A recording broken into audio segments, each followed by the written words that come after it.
Drogas em Foco. E hoje qual que é o tema? Política de drogas no cenário internacional. Então vai. Vamos lá? Vamos começar. Olá, estamos entrando com mais um Drogas em Foco, a política de drogas no cenário internacional. Hoje nós temos a honra de receber aqui no IBCCRIM a Natália Oliveira, da Iniciativa Negra por uma Nova Política de Drogas. Temos também a presença por Skype do Luiz Guilherme Paiva, secretário nacional de Política de Drogas do Ministério da Justiça. Muito obrigado pela presença de vocês. Vamos começar a nossa conversa de hoje com a Natália, que além de fazer parte da Iniciativa Negra por uma Nova Política de Drogas, também faz parte do Edlei, também faz parte do Instituto Terra, Trabalho e Cidadania e tem colaborado muito de perto com a plataforma desde o início dos nossos trabalhos. Natália, um grande prazer recebê-la. Muito obrigado pela sua presença. Queria começar o nosso papo pedindo a você que falasse um pouquinho sobre as iniciativas nas quais você está envolvida na área de política de drogas. Boa tarde a todas e todos. Eu queria também agradecer o convite para a gente fazer esses bate-papos, porque a gente fica muito envolvido com essa pauta e aí, às vezes falta a gente sentar e conseguir colocar as ideias em ordem, né? Quando a gente conversa, a gente organiza um pouco, baixa a ansiedade. Bom, mas eu acho que eu posso, né, explicar, acho que talvez falar da minha trajetória faça sentido para a gente pensar, para a gente começar esse papo. Então, é isso. Eu começo há 4 anos atrás trabalhando com redução de riscos e danos relacionados ao uso de drogas no Centro de Convivência de Lei, que a época, quando eu entrei, trabalhava prioritariamente só com população em situação de rua. Tem uma história belíssima aí na redução de danos há 18 anos no Brasil. E eu fico no Edlei, a princípio, trabalhando com redução de danos com população em situação de rua. Depois participo de um outro projeto de direitos humanos, população em situação de rua. A gente faz uma publicação com isso. E fico, dos últimos 2 anos, trabalhando com tanto a área de ensino e pesquisa, quanto um projeto com jovens em medida socioeducativa em meio aberto, que era uma proposta nossa inicial de trabalhar com jovens, fazer oficinas de redução de danos e direitos humanos dentro do meio aberto, né? E acho que ali começa a mudar um pouco essa chave para mim do que era política de drogas. Eu tinha um incômodo porque eu percebia que tinha uma superrepresentação de negros e negras em todas as camadas que eu acessava relacionada à política de drogas. Então, uma superrepresentação na população em situação de rua. Mas aí a gente olha um pouco essa questão do cuidado, da saúde, a gente acaba sempre partindo para essa questão do cuidado mais individualizado e a gente vai passando por cima, de alguma maneira, desses marcadores. Aí, quando eu fui trabalhar com esses jovens, eu comecei a perceber que esses jovens tão novos já entravam na Fundação Casa e isso ficava marcadamente nos trejeitos desses jovens, quando eles já tinham passado por internação e os que não tinham, né? E aí essa questão do tráfico e o encarceramento relacionado com a questão racial começa a me chamar muita atenção. E aí eu vou fazendo esse giro e aí eu entro no ITTC também, tenho a oportunidade de trabalhar com política de drogas e encarceramento feminino, que também tem um número muito alto de mulheres presas hoje por tráfico de drogas, 63% da população. E a Iniciativa Negra era uma coisa que a gente construía paralelamente, a gente começou a pensar um pouco nisso. Quando a gente se junta para debater com o Conselho Nacional de Juventude sobre a necessidade de aprofundar uma discussão sobre uma nova política de drogas, o Conselho Nacional de Juventude já discutia há alguns anos o Plano Juventude Viva, que a gente pode dizer que é um primeiro documento do Brasil, de fato reconhecendo o seu racismo institucional, né? Assim, reconhecer que existe um genocídio à juventude, reconhecer que é necessário um plano de combate ao homicídio, que essa juventude é marcadamente negra, a gente pode dizer que é histórico, né? E aí a gente começa ali a debater junto com o Conselho Nacional de Juventude a necessidade de aproximar isso e apontando que a política de drogas hoje era um grande justificante. Aí fomos juntando algumas pessoas e hoje a Iniciativa Negra está em construção em Salvador e em São Paulo. Eu acompanhei essa coordenação aqui em São Paulo. É esse o caminho. Muito legal. Aliás, um belíssimo trabalho que vem sendo feito, a gente vem acompanhando. Inclusive, tivemos agora um evento na reunião da Comissão de Drogas Narcóticas, que foi realizada na semana retrasada em Viena, um primeiro evento sobre a questão racial na história da CND, né, que foi protagonizado pela Iniciativa Negra, pela Plataforma, pelo Igarapé, o Dudu Ribeiro estava lá. Enfim, um trabalho muito bacana. Eu esqueci de dizer que a Natália, além de tudo isso que ela faz, ela também é conselheira consultiva da Plataforma Brasileira de Política de Drogas. Enfim, um trabalho muito importante que ela vem fazendo, e a gente realmente agradece muito e parabeniza a Natália por esse trabalho. Vamos falar um pouquinho agora com o Luiz Guilherme. Luiz, você está ouvindo a gente? Tô sim. Então, eu queria começar o papo contigo falando um pouquinho sobre a Ungás, né? Nós vamos ter agora em abril a reunião especial da Assembleia Geral da ONU para tratar da questão global das drogas. Havia uma grande expectativa em relação à Ungás, né? Que a Ungás poderia realmente significar uma mudança na direção da política global de drogas, mas a gente percebe que as nossas expectativas têm que ser reajustadas, né? De todo modo, nós tivemos agora na CND um papel desempenhado pelo Brasil bastante interessante, no sentido de tentar vetar a pena de morte para casos de tráfico de drogas e de tentar incluir a questão racial no documento final, né? Eu queria que você falasse um pouquinho sobre Ungás, sobre o papel do Brasil nessa discussão. Por favor. Bom, obrigado, Cristiano, pelo convite. É sempre um prazer. Embora a conexão formal aqui não esteja boa, minha conexão pessoal com o BCCrim é muito antiga, e é sempre um prazer estar aí conversando com vocês agora sobre esse tema específico. E também um abraço para a Natália. Nós acho que ainda não conversamos pessoalmente, mas pela trajetória que ela acabou de descrever, a gente tem vários parceiros interlocutores em comum. Vai ser muito bacana fazer esse debate aqui com vocês. Bom, sobre a né, eu acho que a gente tem que olhar esse processo da Ungás de uma perspectiva incremental. É claro que, do ponto de vista histórico, a Ungás ela foi chamada por um grupo de países que buscava apresentar uma nova perspectiva da política de drogas. Notadamente, se não esquecer ninguém, essa Ungás ela foi convocada a partir de um pedido do México, da Guatemala, do Uruguai e da Colômbia. Então, esse foi talvez o motor inicial para que a Ungás fosse chamada para 2016. E, de fato, isso gerou uma série de debates. A ONU vem se preparando para esse evento já há algum tempo, mas a verdade é que a expectativa de que a Ungás fosse um grande marco de ruptura com as políticas anteriores é uma expectativa um pouco exagerada, por assim dizer. E eu acho exagerada pelo seguinte: nós temos ainda... A gente tem que pensar que a Assembleia Geral da ONU funciona como um grande parlamento de nações. E a gente ainda tem uma maioria de nações absolutamente envolvida com uma perspectiva punitiva de guerra às drogas no sentido mais grosseiro da palavra, né? Então, com o agravante de que a maneira de deliberação dentro desse fórum não é por maioria, é por consenso. Então, a gente tem que pensar que a Ungás, ou o texto resultante, o documento que resulte desse processo, ele vai ter que ser um texto consensuado por Uruguai, Guatemala, México, Suíça, Portugal e Arábia Saudita, China, Rússia. Esses são todos os países, ou quase todos os países do Sudeste Asiático. A gente tem, então, como expectativa da Ungás o que quer que consiga ser alcançado de consenso entre esses dois polos na política de drogas.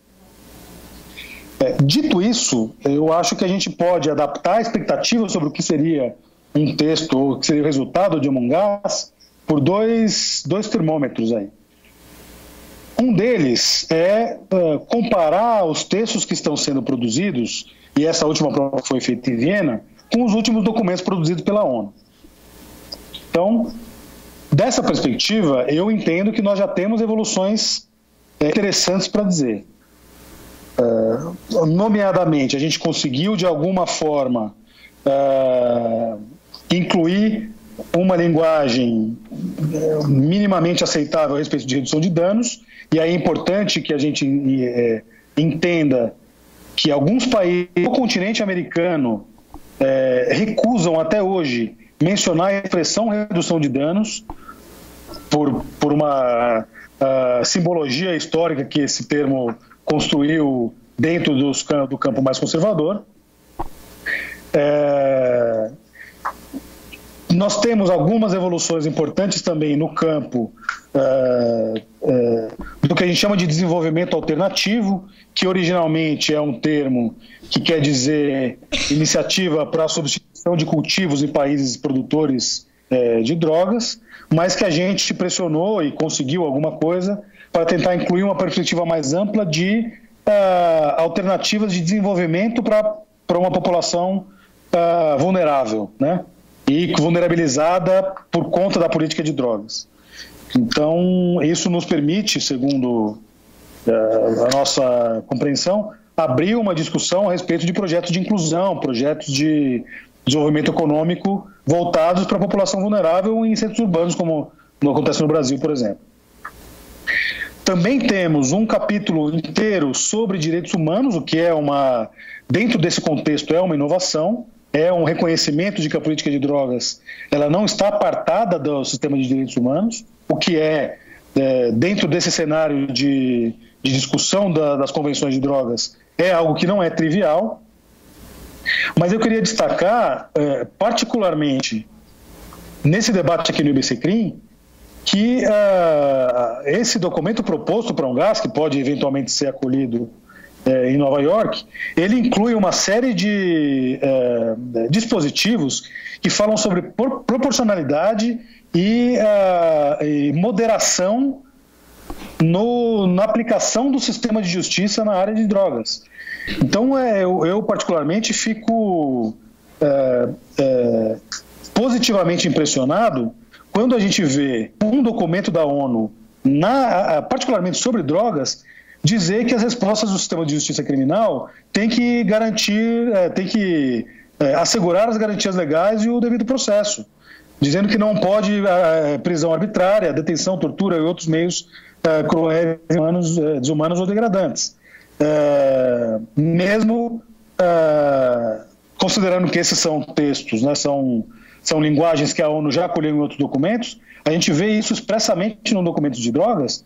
A gente está vendo pela primeira vez esse grupo específico falando, olha, não vale tudo, não vale tudo. Nós temos um fundamento de direitos humanos que tem que ser respeitado. Então, assim, para encerrar esse primeiro bloco, um gás geral, eu acho que sim, para quem tinha expectativa de que a Ungás representasse um grito de rejeição a políticas anteriores, de fato ela não vai chegar a esse ponto de maneira nenhuma. E acho que não chegaria porque a gente tem aí uma maioria de países que ainda acha que não tem que chegar nesse ponto.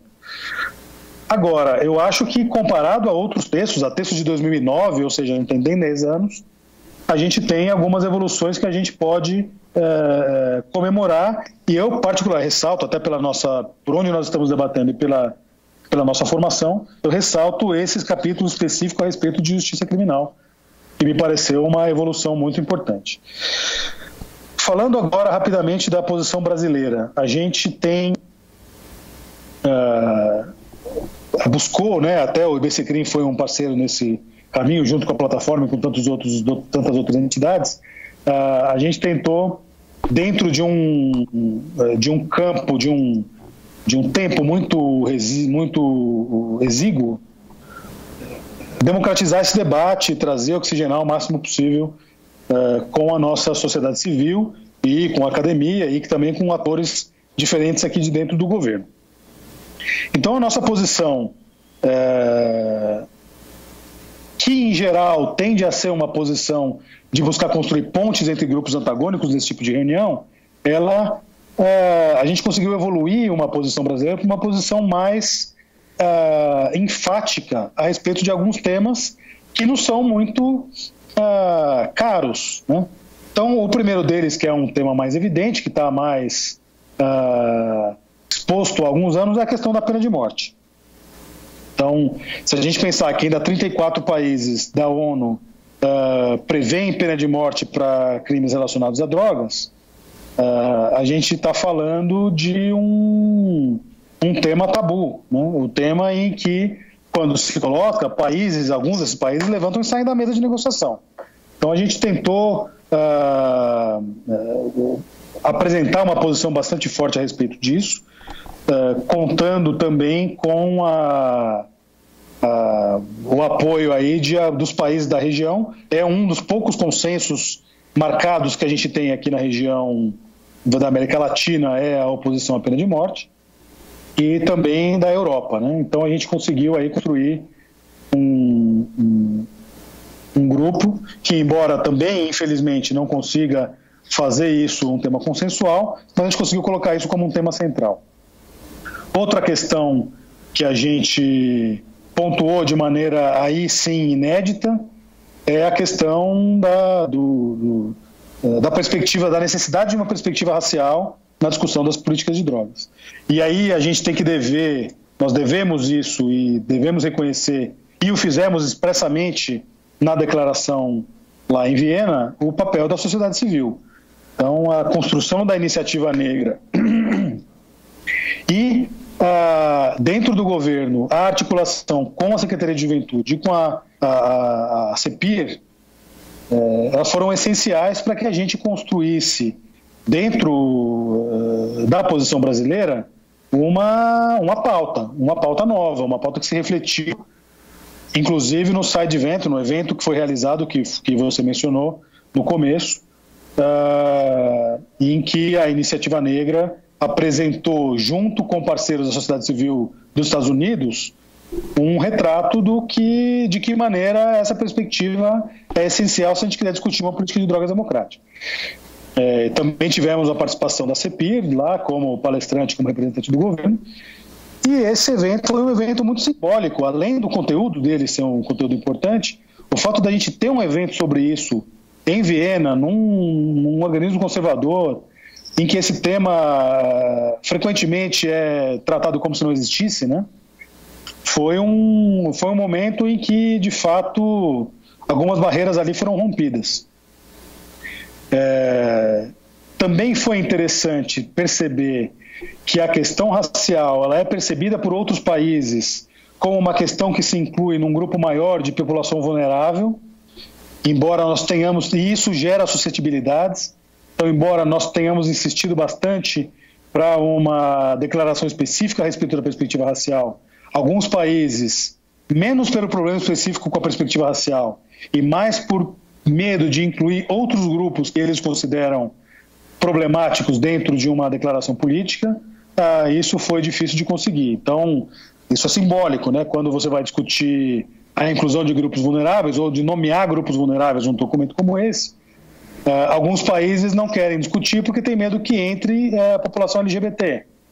Outros países têm medo de discutir porque não querem que entre a população indígena. Então, na verdade, nós temos um grande cenário em que populações vulneráveis são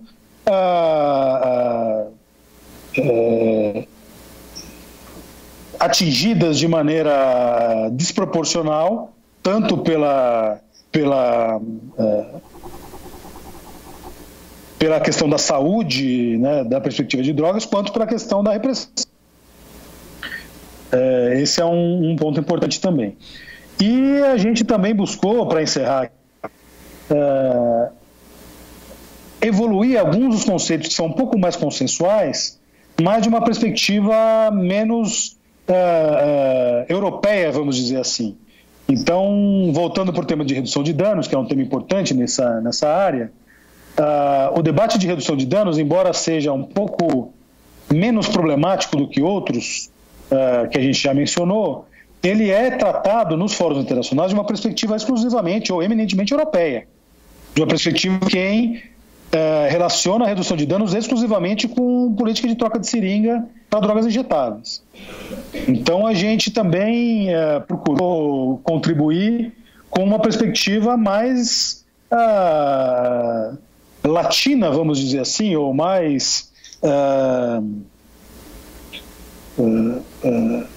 menos vinculada exclusivamente a drogas injetáveis, mas uma perspectiva mais ampla de redução de danos associados ao consumo de drogas, que não necessariamente tenham a ver com heroína ou com transmissão de doenças pela via de seringas.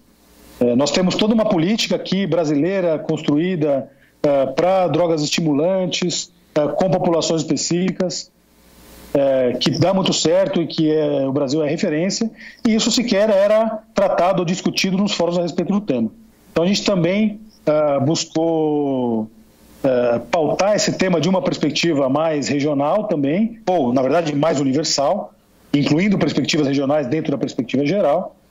E aí, para encerrar esse assunto, eu queria dizer que essa tentativa de discutir as políticas de drogas a partir de uma perspectiva regional, local, ela é uma batalha. A gente tende a ser levado pelas discussões da maneira como elas ocorrem nos grandes centros, ou tanto do ponto de vista econômico quanto do ponto de vista populacional. Então, a construção, e é com isso que eu queria encerrar essa primeira fala, a construção de uma identidade nacional e de uma identidade regional na área da política de drogas, progressista e buscando mudanças, ela foi um produto muito importante desse processo UNGAS, e que ainda que ele não fique refletido nos documentos, ele fica refletido na maneira pela qual o continente passa a trabalhar com esse tema. Nós temos hoje agora, particularmente falando, por exemplo, da questão racial, nós temos hoje uma rede montada com a sociedade civil e com órgãos do governo que antes não se conversavam.